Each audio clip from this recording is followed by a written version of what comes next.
Alright guys, welcome back inside the stash. So we're trying a different camera angle today. It is a much different way to look at things.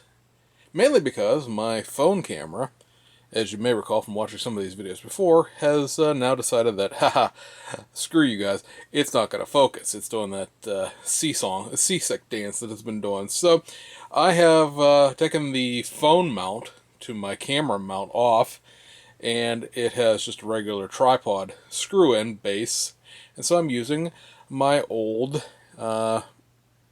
Sony.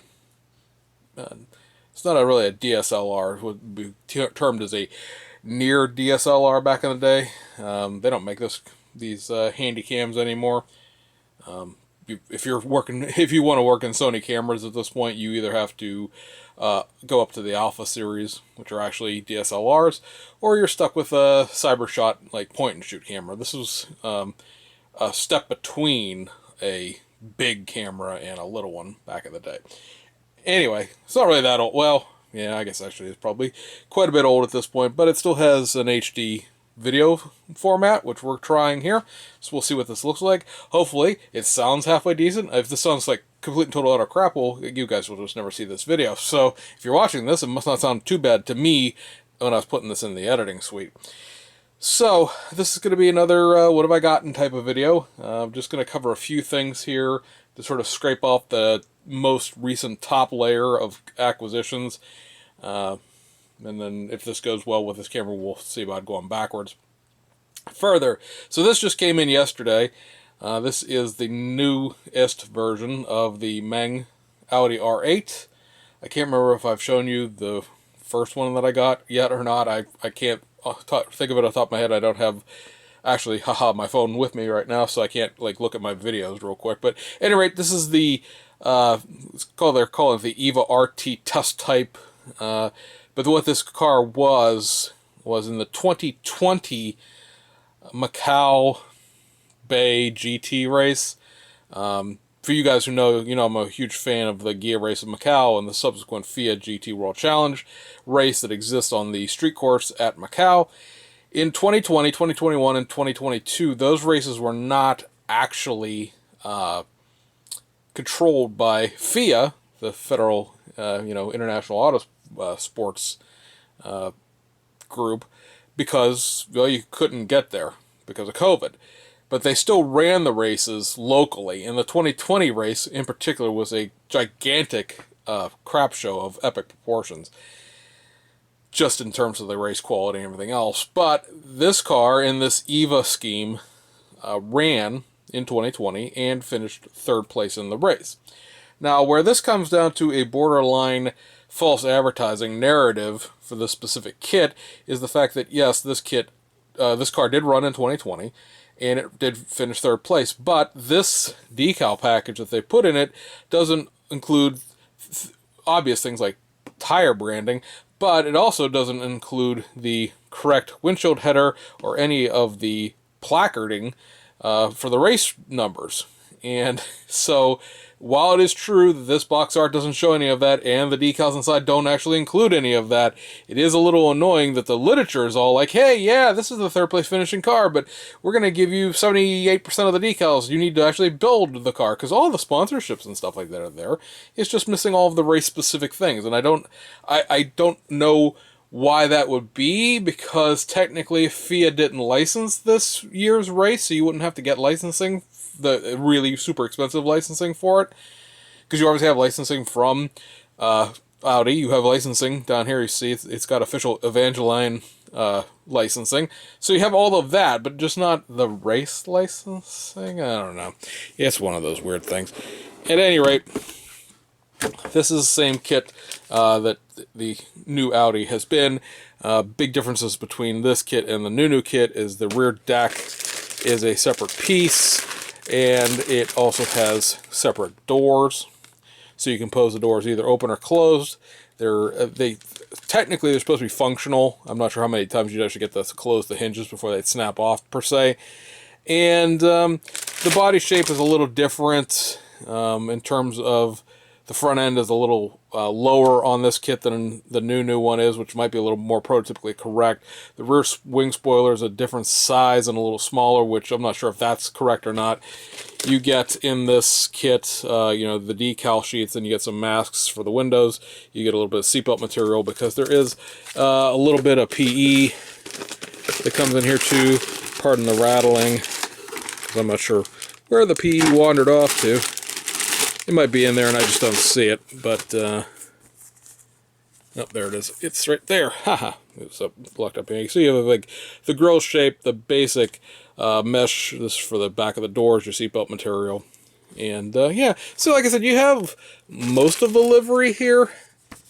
Because you see when you go into the decal sheet, it does come with the little pattern for the roof and stuff like that. But it doesn't have the actual race run number placards and stuff like that. So it's kind of a little bit annoying. Now, people who are knowledgeable about GT3 kits will know that Fujimi did several McLaren MP412C GT3s in these EVA test schemes, which is great. That was just a tie-in they had with Evangeline. Those cars weren't ever run in real races. They were just a fantasy thing. This is something that was run in a real race, and ergo, to me at least, is not a fantasy thing. So, pardon my bench. It's a disaster because, again, we're coming at this at a completely different angle than we normally would be because the camera on the phone is directly overhead. This is sort of off to the side. The only way I could get everything to show up on screen and have this mount be a way that could mount the camera and everything else like that. So, one apology. That's all you get. Next up from last Hobby Link Japan order, this is Hasegawa's Toyota Celica Turbo 4-wheel drive in the Team Griffin 1994 Tour de Course Rally. Car finished third place in the rally. Otherwise, inside is your standard fare as far as their Toyota Celica rally car. Very small sheet of decals on this one. Almost like none. Let's see, the scheme will be sort of stuck in the back half of the manual here. Yeah, very basic decal scheme. Just a couple of numbers was all this thing had on it. And so it's accurate to that as far as the decal sheet goes. And otherwise, like I said, normal Hasegawa Celica rally kit. So, yeah, all you have to say about that. And then we picked up also from the Hasegawa rally kit. I need to find something that'll sort of prop this up, but if I prop it up, then it's too big for the screen, so yay. Anyway, this is a Nissan Pulsar GTIR rally version, this being the 1992 WRC Group N champion. Nissan entered this car in World Rally Championship in regular Group, what would have been Group B, or Group A at the time. Didn't do particularly well against full-on rally cars. Group N is a near factory stock type of specification. Very, very little modifications are allowed to be done other than racing modifications, roll cage, racing wheels, fuel cell, stuff like that.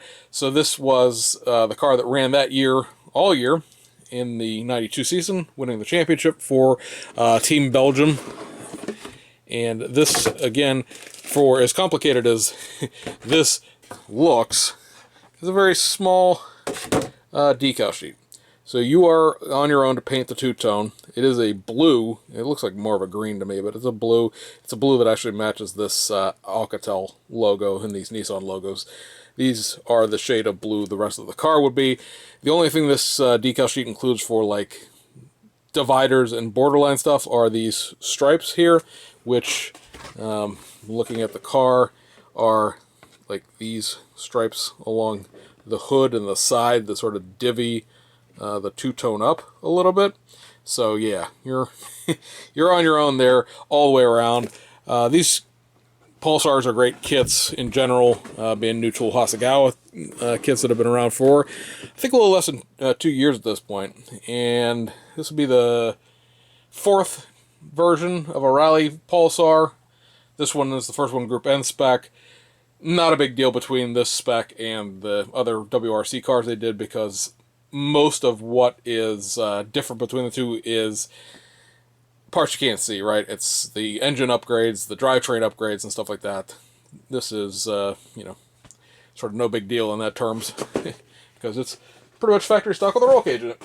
And then the last thing from this box of stuff is the new Liberty Walk Lamborghini Murcielago, or Murcielago.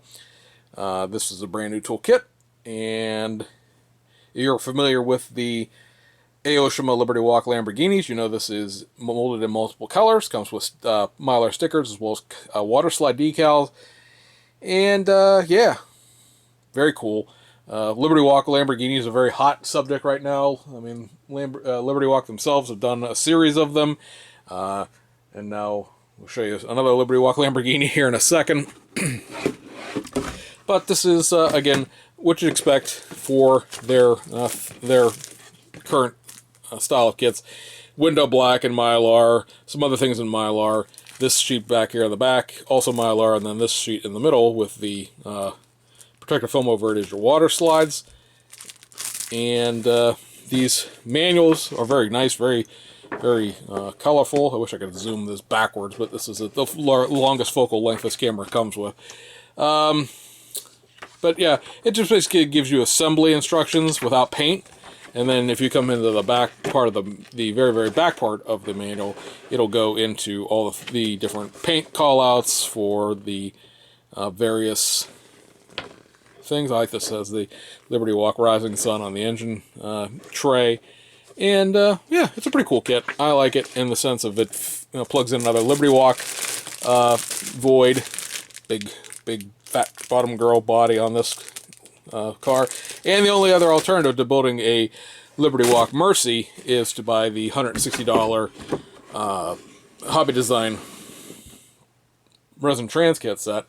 And yeah, do a lot of battery surgery to a Aoshima Mercy SVT. So your choice. This is like $35. The other one is $35 for the kit, and then another $160 for the resin trans kit. Because resin trans kit's still something that Hobby Design rather still actually makes. I'm just thinking that that's probably not the best investment of your money if you just want to build one for your shelf. Speaking of Lamborghini and Liberty Walk and expensive resin, this is the new Kit Box PZY resin item. It is a Lamborghini Aventador Evo. They're calling it the combo version because you can actually build the prototype of the body kit itself, or you can build any one of the actual production body kits that exist. They released this in a coupe version as well as a Spider version. Spider version is based on the SVT Aventador. The Aventador GT is the current last production version of the GT Evo, is the current last production version of the Aventador. The Aventador actually at this point is no longer in production. It's being replaced with that Lamborghini that Revolve Germany is going to make this year, the Revelto. So this is pricey, as all of these multimedia kits are. It includes quite a bit of resin, as you might imagine. I just want to sort of uncover the body here. This one has, again, these are the wheels that the kit comes with, and then it has a set of sort of TE37 style wheels, and then because this again is the pre-production model, it comes with a set of sort of snowflake BBS style rims as well. These ones are specific to the pre-production version. And then if we can get this out of here without dropping everything all over the place, show you the chassis on this is in 3 pieces, which is ease of assembly, very nice. But it all sort of plugs in together. So one part has to be in, the other part has to be in. This has a engine room that's trying to fall out. The interior is actually attached to the bottom of this chassis plate. And then you have the rear of the chassis plate. And then you have the front of the chassis plate, which again, this will all come in very handy at the end, because it all holds everything all together quite well. But that gives you the overall look of this car, with obviously a very big rear wing and rear splitter area involved here. So it's very cool for all of that sort of thing. if you're interested in this type of thing. If you are interested in one of these and you can find one, I'd buy it now. They did sell very quickly, and there's a good chance that they may not have any when you go to try to find one. Also, speaking of heavy-duty resin kits, I picked up the Ferrari 296 GTB from Alpha Model, as well as the Audi RS7 Sportback Performance. These are, well, this is one of the newer Alpha kits in terms of the Order series. This one is, oh, I want to say it's probably 6-8 months old now, but very cool to have these in-house. Was a gentleman who I know is on YouTube. I've seen he was linking to his channel of builds of other Alpha kits that he was doing when he was selling these on eBay, saying like, oh, hey, you know, if you want to see what one of these looks like built, check out my videos, which I glanced at real quick just to see, you know, like where he was from, and he's from Jersey, and he had them up there for basically what they cost before shipping, and so I went ahead and grabbed them because I'm up for some, you know, reasonably priced Alpha models. In that kit, in the box that the Audi R8 came in, I picked up several other little bits and pieces. I picked up this sheet from Decal Pool, which does the 1990 Civic EF9 for the PIA race team. On for this BMAX New kit, it's a pretty simple, basic sheet of decals. Just basically the little black areas with the strobe lines. There are some things like the back bumper that you have to paint black yourself, obviously, but otherwise, pretty much as seen. I picked up this sheet of Ferrari logos. These are based on the from Hobby Design, and they're for a bunch of different kits. If you look at the printing here, you see that you have like for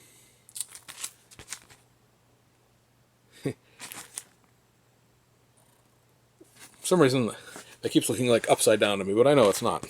That's right side up. So you have like the 288 GTO. You have the let's see, the can't quite read that through the thing. It's the 599 GTS, the 512 BB, 348, 355, Testarossa. You have the 550 and the 360 and the F40 and all these different various Ferrari, as far as being like properly sized logos. And they have a couple of just giant ones over here for, I don't know, shits and giggles or whatever. But I have a 360 Spider that has some bad decals to it. So I picked this up because it has properly sized logos and like hubcap. This is what these circular ones are for the hubcaps, and for like the center of the steering wheel, the horn buttons, and stuff like that. So yeah, you know, for like $5 worth it. Picked up this Studio 27 upgrade sheet for the Hasegawa Toyota 91 CV. This basically has parts to do them all, because there's two different shaped wings in the kits, so that you can build either one of the two wing shapes. And includes a bunch of other little bits and pieces like the pedal set and tow hooks and radiator faces and wipers and a whole bunch of dust fasteners. And like this is the top of the wing, the back, like the wing edge, rear wing leading edge basically. And all sorts of different little bits and pieces. There's seatbelt material in here as well, or seatbelt fixtures in there, as well as a little bit of seatbelt material as well for them. So that's nice to have sort of onboard ribbon.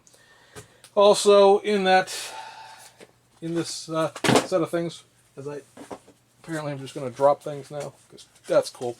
I picked up the the Hobby Design Hasegawa, interchangeable in my mind this morning.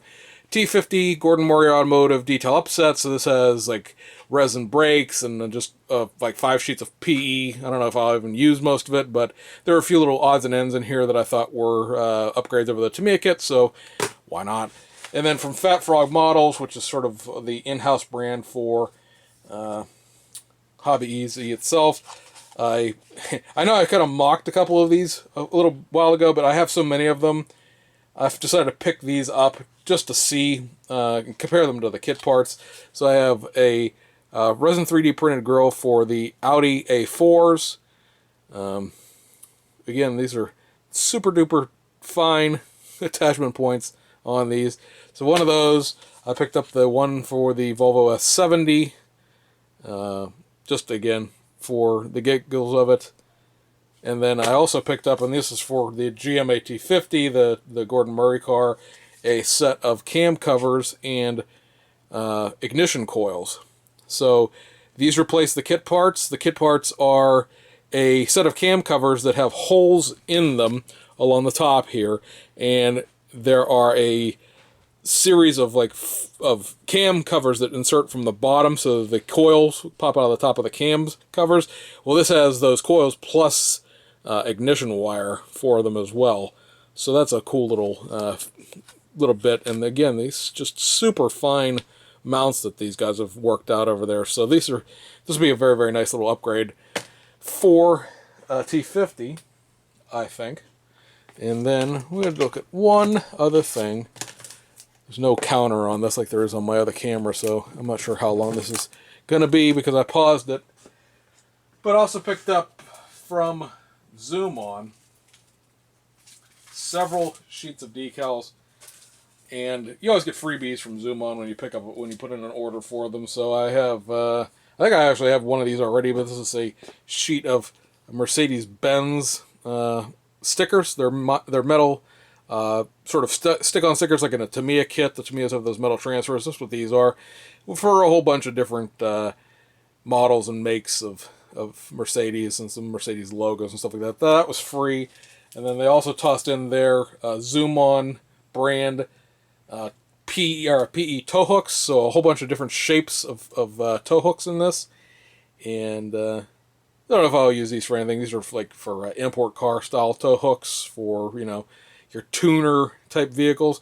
Always come in handy. Always use a tow hook, so why not? Again, that was free, so cool beans. So I'm trying to figure out the best way to show these because they're all going to be, you know, covered in like protective film. But these are from the company Miniature. If you watch James over at Scale Model Experiment, you know that he has a bunch of these decals as well. Finally, he's got a distributor that's putting them out through other places other than just through Wenbin himself, because Wenbin does some nice decal work, but he also is a you know, just a guy selling decals online. So shipping them from China to the United States when you don't have any kind of agreement with a postal service or a shipping service is very, very expensive. It's the same thing if you went to the U.S. Postal Service and try to ship something to China without any kind of discount, industrial or otherwise discount to the Postal Service. You pay a really large amount of money to send stuff to China compared to if you were, you know, a Fortune 500 company or someone who has an agreement with the Postal Service. So this one, and I'm not sure how well it's going to show up through here, is for the Mad Panda race team. This is an AMG sheet. I'm trying to think what year this is for. I think this is 2022 or 2021. I'd have to look it up, actually, because they change their cars a little bit every year. And so I'm going to take the little protective sheet out and show you these decals in their appropriate glory. So Mad Panda, if you haven't figured it out, is all about pandas. Their whole shtick is pandas. The car looks like a panda. These are for around the front headlight area. So the whole front of the car is basically a panda. There's no decal guide to this, otherwise I'd just show you the decal guide. But yeah, so this was a 24 Hours of Spa. I think this is 2022's 24 Hours of Spa car. And so, yeah, it's cool. Who doesn't like a panda? And then we picked up several of the reprints that he did for the Fujimi kits for Good Smile Racing. So this is, I want to believe, is the 2014 Z4. So this is basically he's reprinting the Fujimi instructions, and then, you know, why not? They're the same thing basically, and just uses the same decal numbers. And so this is a huge sheet of decals. I believe this will do both 2014 cars as far as the. And it's basically impossible. See, I'm not taking this protective sheets out because then I'd have protective sheeting all over the place. But this is a very colorful car, as all the Good Smile Racing cars are. This one is for the 2012 season, and this is the 2-in-1 sheet that allows you to do either one of the Project Miri cars, which was infamously what is known as the chalkboard car. And these were sponsored by Sony and Sega, which is why you'll never see these decals. The car itself, the kit will never get reprinted because these were very specific licensing back in the day. And they did 2 different races, and the differences between them are the hoods. One has that chalkboard hood with all the drawings on it, and the other one had just a more traditional Project Miri logo for the hood, which I don't think it shows the second version of the car on this back part here. But it's 2 different races, so I got 2 of these sheets because I have both kits to do both cars, and plan to do that. And then I picked up this sheet here, which is for the 2015 season on a Mercedes-Benz SLS. So again, huge amounts of decal work to go into making this one. And then this sheet is for the 2012 actual car that Good Smile Racing ran themselves. So this is on the car number 0. Good Smile Racing was always the number 4. They gave the number 4 to the Project Miri car that year, so they ran number 0 on their actual, Hatsune Miku car. So there's that one. And then this one is for the 2013 season, which is, again, surprise, surprise, a cartoon girl on a BMW. So, again, lots and lots and lots of decals. And then this one is the most recent release that he's done. And this is for the 24 Hours of Spa in 2019. And this is specifically the Good Smile Racing car. This was the second time that they ran a car at Spa.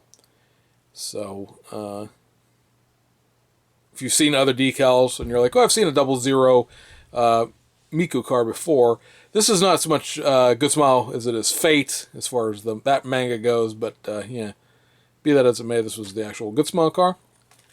And yeah, that, guys, I think is going to wrap this one up because I believe I'm at somewhere around a half an hour. So let me know what you think of the audio, because if the audio is good, I'm going to keep trying to use this as far as the setup goes.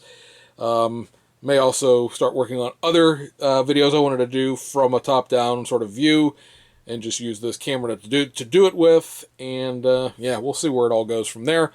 But as always, your opinion is valued because I'm only gonna see like bits and pieces of this as I edit it. So yeah, but that covers it. Hope you guys enjoyed it. See you guys on the other side.